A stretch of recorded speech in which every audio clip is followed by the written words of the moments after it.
పెహల్గాం దాడి తర్వాత అఠారీ వాఘా సరిహద్దు వద్ద ఉద్రిక్తతలు పెరిగాయి. ఈ సున్నిత ప్రాంతంలో పరిస్థితిని పరిశీలించడానికి వన్ ఇండియా బృందం గ్రామాన్ని సందర్శించారు.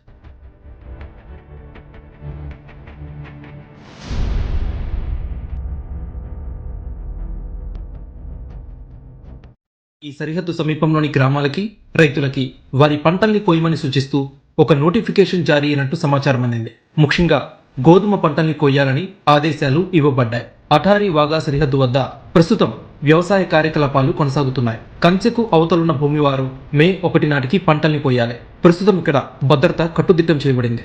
అధికారులు ముందు జాగ్రత్త చర్యగా బీఎస్ఎఫ్ జవాన్లని మోహరింపజేశారు. ఇక ఈ హెచ్చరిక స్థానికులు మరియు రైతులపై ప్రభావం చూపిస్తోంది. చాలా మంది రైతులు తమ జీవనోపాధిపై ఆందోళన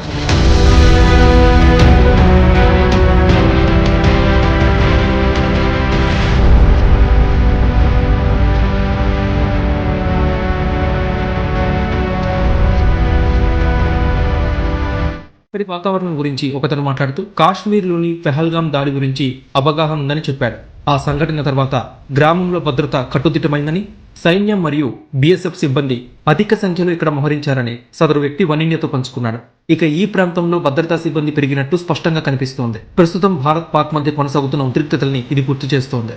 ఇక్కడి ప్రజలు ఈ మార్పులకి మెల్లగా అలవాటు పడుతున్నారు. త్వరలో పరిస్థితి సద్దుమణుగుతుందని ఆశిస్తున్నారు.